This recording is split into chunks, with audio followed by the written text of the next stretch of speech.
Hello friends, DK technical classes में आपका स्वागत है। फ्रेंड्स, आज के इस क्लास में हम जानेंगे अकाउंट से related top 20 multiple choice questions के बारे में, जो एक अकाउंट्स या सॉफ्टवेयर अकाउंट से रिलेटेड एग्जाम्स में काफ़ी हेल्पफुल हैं। तो आइए आज की इस क्लास को स्टार्ट करते हैं। The full form of MRP is यानी एमआरपी का फुल फॉर्म क्या है? ऑप्शन ए है maximum retail price, option B marginal retail price, option C measured retail price, option D minimum retail price. Right answer है हमारा option A maximum retail price. Maximum retail price MRP का full form है। Next question आपकी screen पर, what is the full form of TCS? What is the full form of TCS? TCS का full form क्या है? Option A है tax collected by staff, option B tax consumption at source, option C tax collected at source, option D tax collected from sales. Right answer है हमारा option C tax collected at source. Tax collected at source TCS का full form है। Next question आपकी screen पर, question number 3, the ledger of machinery is grouped under, यानी जब हम machinery की लेजर को क्रिएट करते हैं तो उनका अंडर हम क्या लिखते हैं? ऑप्शन ए है current liabilities, option B fixed assets, option C indirect income, option D sales account. Right answer है हमारा फिक्स्ड असेट्स, यानी मशीन क्या है? एक फिक्स्ड असेट्स है जिसका अंडर फिक्स्ड असेट्स होगा। नेक्स्ट हम लोगों का क्वेश्चन है question number 4, the sale order will affect the closing stock. The sale order will affect the closing stock means sale order closing stock को इफेक्ट करेगा? जी, ऑप्शन ए है true and option B है false. जी, sale order कभी भी closing stock को effect नहीं करेगा, यहाँ पे फॉल्स होगा। नेक्स्ट क्वेश्चन आपकी स्क्रीन पर, question number 5, to view the trial balance ledger wise click on, यानी यदि हमको ट्रायल बैलेंस को लेजर वाइज देखने हैं तो हम प्रेस करते हैं कौन से बटन को? Option A F4, option B F5, option C F6, option D none of the above. Right answer है हमारा ऑप्शन बी F5। F5 हम ट्रायल बैलेंस पर प्रेस करते हैं तो हम ट्रायल बैलेंस की लेजर वाइज डिटेल को चेक कर सकते हैं, लेजर वाइज हम ट्रायल बैलेंस को चेक कर सकते हैं। नेक्स्ट हम लोगों का क्वेश्चन नंबर 6 है, cost centre can not be maintained when method of company creation is accounts only। cost center cannot be maintained when method of company creation is accounts only, यानी accounts को creation करते समय किसी company के method को हम cost centre कभी भी मेंटेन नहीं कर सकते। कॉस्ट सेंटर कभी भी हम मेंटेन नहीं कर सकते, केवल अकाउंट्स के लिए। ऑप्शन ए है ट्रू एंड ऑप्शन बी है फॉल्स। तो यहाँ पे फ्रेंड्स हमारा फॉल्स होगा, यानी हम कर सकते हैं। या राइट आंसर होगा हमारा cost centre can be maintained when method of company created accounts. जी, यदि हम किसी भी कंपनी के अकाउंट्स को क्रिएट कर रहे हैं तो हम कास्ट सेंटर को क्रिएट कर सकते हैं, मेंटेन कर सकते हैं। नेक्स्ट क्वेश्चन आपके स्क्रीन पर, question number 7, budget calculated on net transaction is calculated on per days basis। budget calculated on net transaction is calculated on per day basis। Budget जो हम कैलकुलेट करते हैं वो पर डे बेसिस होता है। Option A true and option B है आपका false. तो यहाँ पे राइट आंसर है ऑप्शन ए ट्रू, यानी बजट को हम पर डे बेसिस हम इसको कैलकुलेट करते हैं। ऑप्शन ए हम लोगों का राइट है। क्वेश्चन नंबर 8 है, to view detail of any report the shortcut key is, यानी किसी भी रिपोर्ट को आपको डिटेल में चेक करनी है तो हम कौन से शॉर्टकट की को प्रेस करते हैं? ऑप्शन ए है alt plus F11, option B है control plus F12, option C है control plus F1, option D है control plus alt plus F1। Right answer है हमारा alt plus F1। Alt plus F1 press करके हम किसी भी रिपोर्ट को हम डिटेल में चेक कर सकते हैं। Next question, question number 9, in Tally ERP9 to activate multi currency.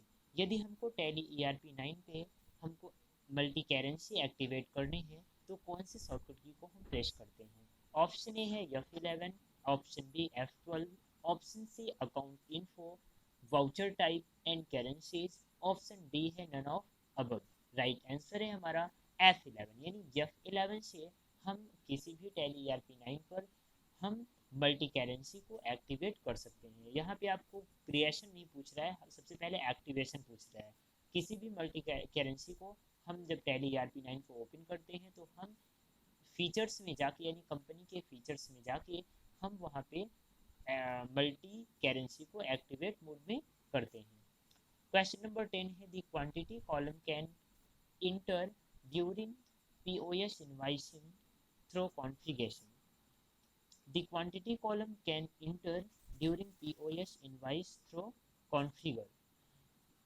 Quantity column को हम इंटर कर सकते हैं POS के दौरान। हम कॉन्फ़िगर के थ्रू हम क्या क्वांटिटी को इंटर कर सकते हैं? जी ट्रू। यहाँ पे हम लोगों का ऑप्शन होगा ऑप्शन ए ट्रू, हम उसको इंटर कर सकते हैं। हम जब POS को क्रिएट करते हैं हम कॉन्फ़िगरेशन से हम जाके क्वांटिटी कॉलम्स को इसको हम इंटरप्रेस कर सकते हैं, यानी यहाँ पे हमारा राइट होगा। 11 क्वेश्चन नंबर है हमारा two batch number can not be entered in one purchase. Two batch number एक परचेज में इंटर नहीं कर सकते, फॉल्स। मीन्स हम कर सकते हैं, यहाँ पे राइट आंसर है आपका फॉल्स। जी हम क्या कर सकते हैं, वन परचेज में टू बैच नंबर को हम इंटर कर सकते हैं। नेक्स्ट क्वेश्चन आपकी स्क्रीन पर question number 12, the complete amount collected the complete amount collected from the customer in form of VAT is VAT payable। The complete amount collected from the customer की complete amount complete जो किए गए हैं VAT के form में, वो VAT pebbles हैं। जी false ये रहेगा। Option A true and option B है हम लोगों का फॉल्स, तो यहाँ पे राइट आंसर आपका फॉल्स, वो आपका वैट पेबल नहीं होगा। नेक्स्ट क्वेश्चन हम लोगों का क्वेश्चन नंबर 13 है different price for quantity less than 1000 kg and greater than 1000 kg can not be given in tally ERP9।